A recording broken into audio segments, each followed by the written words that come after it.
Planeswalkers, how you doing, how you doing? We continue our exploration of Duskmourn with a chilling commander today called Kianne, Corrupted Memory, a Simic 2/2 illusion that says as long as Kianne's power is even, you may cast non-creature spells as though they had flash. As long as Kianne's power is odd, you may cast creature spells as though they had flash, and whenever you draw a card, put a +1 counter on Kianne. So this card allows us to do some fun stuff whenever we want, and today we'll use it to play exclusively on our opponent's turn and beat them down before they know it. The best part is this deck is incredibly simple to pilot, and it draws enough cards that it's really hard to not put yourself in a winning position. Now, don't let the fact that the deck is simple fool you into thinking that the deck isn't fun. It's incredibly fun for us. Now, your opponents might not like dying out of nowhere, but when it comes to Simic, it's either flash beatdown or watch a glue eater figure out how to put the same infinite draw combo together for the 6th time in a row. Sorry, some of my bias might have gone there. Moving on, the deck is mostly budget friendly, with the mana base again driving up the price. Really fast before I start going over cards, Halloween is around the corner and my Halloween special is happening again this year, so subscribe if you want to keep up to date, and you might walk away with an extra Duskmourn commander this year. Starting strong, we're going to go over all our +1/+1 counter synergy cards. Part of the plan is to beat people with our commander, and for us to get full value out of our commander, we'll need to be able to change its power around at any time. First up is Lannis, Genetics Expert. Lannis gives us card advantage when we put counters on it, but we're playing this card for its second ability. It lets us sack a clue to put a counter on our commander, and we can sack clues at any time. Fathom Mage is part of a combo in our deck, and on its own, it's a good target for extra counters for more card advantage. 20-Toed Toad is an alt win con for our deck. Marcus Mutant Mayor is another source of card draw. Animation Module can give us more value from our counters, and its activated ability can be used to change the power of our commander at any time. Ozolith the Shattered Spire is similar in a sense, but we're really using this card for the additional counter on creatures, like the card Hardened Scales. Stalking the Pantry is a repeatable card draw engine that cares about seeing counters put on creatures. Wizard class has a lot of synergy with our deck, but it will require us to fully upgrade it for most of its value.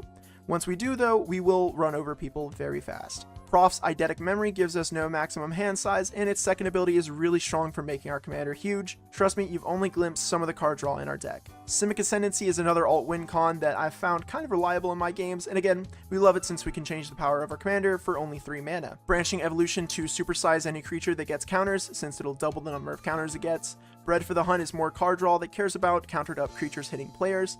Court of Gierenberg is a powerful card that introduces the format's funnest mechanic called Monarch. We like this card for its potential to double counters. Hadana's Climb throws around counters every turn, and it turns into an invasion giving land later, which helps with our next section. So we have some ways to help grow our commander. Now we need to give it evasion so that it can actually connect. These cards are here to help us connect with players regardless of their board state and close games out. Archetype of Imagination strips the enemy of their flyers and gives all of our creatures flying, although remember to look out for reach still. Twins of Discord and Void Winnower can both be used to shut off entire boards from blocking, with the difference being Twins can stop even mana creatures, but Void Winnower can stop odd spells from being played by opponents. Brotherhood Regalia and Key to the City are a cheap way to make our commander unblockable with equipment, and the key is another source of draw power. Winged Boots gives evasion in the form of flying while also making our commander harder to target. Aqueous Form, Aether Tunnel, and Canopy Cover make the enchanted creature unblockable, and Levitation gives evasion to our whole board.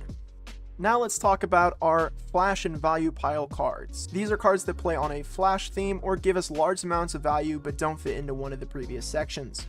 Fairy Mastermind is an easy way to even the playing field against draw-heavy decks. Geyser Drake helps our strategy of playing on other people's turn by discounting our spells. Glade Mouse incentivizes us to play stuff on other people's turns by giving us a draw. Eternal Witness, Evolution Witness, and Timeless Witness are part of our recursion package to help keep our toys in use. Min, Willy Illusionist, takes advantage of all our card draw while also giving us an avenue to cheat creatures out. Wavebreaker Hippocamp is more card draw that wants us to play at flash speed. Rashmi is more value for us since we can trigger it multiple times as long as we're playing a spell on each turn. Body of Knowledge can be a huge threat, but either way we want to throw this in front of stuff to get extra cards. Seaborn Muse is the first card of our untapped plan. If we're going to play at flash speed, then we might as well make sure we have enough mana on everyone's turn. Tatiova, Benthic Druid for more card draw, and a lot of our ramp involves getting extra lands, so even more value from her. Coma, Cosmos Serpent as an alt win con because this card quickly becomes a problem and we can use its ability to tap blockers down for our commander. Nezahal Primal Tide for even more card advantage, and Control really struggles to deal with this card. Teferi, Master of Time because, would you believe it, I don't think we've had enough cards yet. Plus, we have a good amount of untapped synergy, so we should be able to protect it really easily. Cyclonic Rift is more salt in the wound. Everyone hates having their stuff bounced, but when you do it on their end step, sometimes it's enough to get some players to concede, and if they don't, then they'll have a hard time catching up with the deck that has the potential to play on both their turn and their own turn. Dramatic Reversal for some sneaky blockers, or so that we can reactivate some of our artifacts. We are playing this card fairly, but you can feel more than welcome to play an Isochron Scepter as well. Balaged Recovery for more recursion, but this time it can be a land drop when needed. Zimone's Hypothesis is another instant speed bounce spell that plays into our counter strategy. Swiftfoot Boots gives haste and protection, and that's important for any deck trying to beat people with creatures. Crystal Chimes is recursion for all our enchantments, which we have 21 of. Sword of Feast and Famine plays into both the Evasion plan and the Untap plan, but in this case we really just care about the untapping of our lands. Curse of Bounty is more untapped synergy that we can get extra value out if our opponent also attacks that person.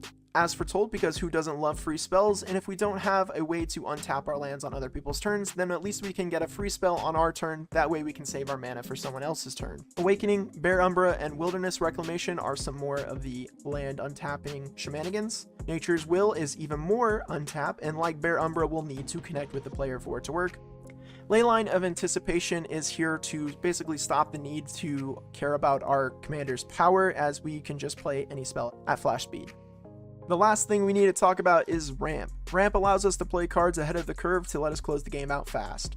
We're only playing a Soul Ring as far as mana rocks are concerned, so keep that in mind if you did throw in that Isochron Scepter. Farseek, Nature's Lore, and 3 Visits let us grab forest cards, which in this case you want to pack your deck with dual lands to get full value out of these spells. Rampant Growth, Cultivate, and Kodama's Reach grab basic lands.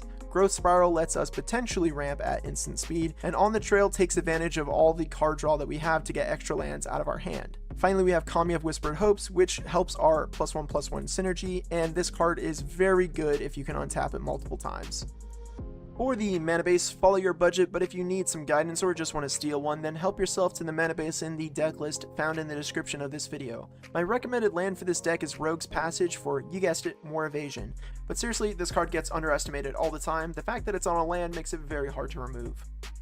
For the combo section, I'll explain the Fathom Mage and Wizard class combo. This combo will give us near infinite card draw and a massive creature. So to start the combo, we'll need Wizard class on the battlefield fully upgraded.